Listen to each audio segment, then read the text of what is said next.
Bonjour à tous, comme chaque vendredi, on fait un tour d'horizon de votre actualité locale et avant toute chose, je voulais vous remercier d'être de plus en plus nombreux à regarder nos émissions et à nous suivre sur les réseaux. Alors aujourd'hui, on va revenir sur le coronavirus et sur l'engagement de certains d'entre vous pour améliorer le contexte sanitaire. On vous présentera Marjorie Nemoz, ancienne infirmière qui a décidé de se réengager pendant cette période sous tension.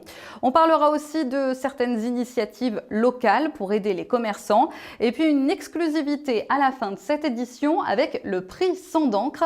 Il sera remis demain sur internet, mais on connaît déjà le lauréat. Avant ça, votre météo et gare au coup de froid, même si votre week-end ne s'annonce pas si mal, même si le soleil fera de belles apparitions, le mercure est en chute libre. Ça y est, on plonge dans l'automne avec des températures de saison et ce sera encore le cas dimanche avec même de possibles gelées en matinée. Quelques infos trafic pour commencer avec cette modification sur le pont des Roches de Condrieu. À partir de mercredi, les poids lourds de plus de 19 tonnes seront interdits. Le pont commence à être vétuste et dangereux. Le département du Rhône prévoit des travaux d'ici 3 ans. En attendant, un alternat de circulation est aussi envisagé au début de l'année 2021.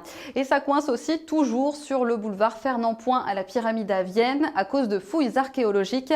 Comme vous le voyez, c'est surtout le stationnement qui est impacté avec des places supprimées. Et puis on reste sur la route avec cette concertation lancée par Vienne-Condrieu Agglomération.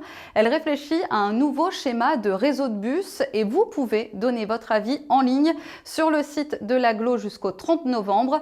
Une nouvelle délégation de service public sera effective à partir du 1er janvier 2022. Cette semaine, les commerçants viennois se sont aussi mobilisés. Ils se sont rassemblés à l'espace Saint-Germain, mais ils ont aussi participé à une manifestation lyonnaise pour demander leur réouverture. Ils sont une trentaine à avoir fait le déplacement. Et d'ailleurs, on devrait connaître les conditions du déconfinement la semaine prochaine. Emmanuel Macron devrait s'exprimer ce mercredi. Le Covid qui chamboule donc pas mal de vies et de professions, c'est le cas de Marjorie Nemoz. Après avoir quitté l'hôpital il y a 6 ans, cette ancienne infirmière a décidé de remettre la blouse blanche pour apporter son aide.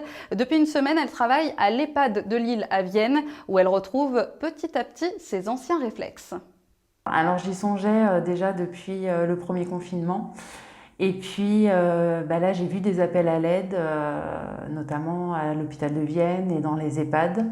Et du coup, j'ai proposé mon aide. J'ai fait des candidatures pour pouvoir les aider. J'ai eu une réponse d'un EHPAD assez rapidement, en fait, en un jour ou deux. Donc, je suis allée quand même passer un entretien. Et puis, ils m'ont vite appelé pour venir renforcer les équipes.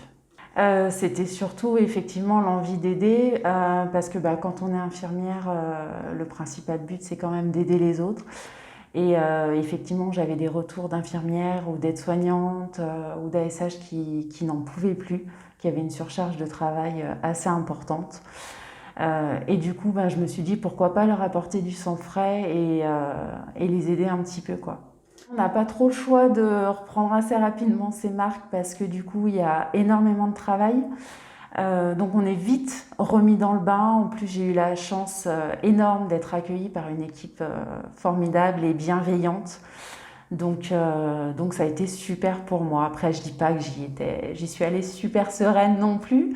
J'avais quelques angoisses mais elles ont vite été dissipées et puis surtout j'ai eu un encadrement top et des collègues super, que ce soit autant infirmiers que aides-soignants, etc. Donc ça a beaucoup aidé. Pour l'instant, je fais des remplacements, donc c'est donné au compte-gouttes. En fait, on renforce les équipes déjà existantes pour ils doublent les infirmières.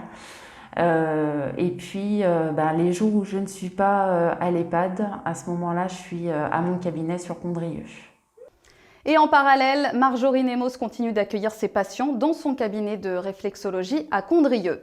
En bref, quelques idées de cadeaux solidaires. Si vous commencez les cadeaux de Noël, Vienne à tout commerce propose des bons d'achat valables chez tous les commerçants adhérents. Et jusqu'au 10 décembre, vous pouvez avoir 10 € offerts par tranche de 50 € de bons d'achat. Rendez-vous sur le site de Vienne à tout commerce. Vous pouvez aussi opter pour des chocolats. Le Lions Club de Vienne les 7 Collines lance son son opération Chocolat de Noël pour les enfants. Vous pouvez acheter des chocolats sur le site chocolat-panel.com avec un code spécial qu'on vous affiche juste ici.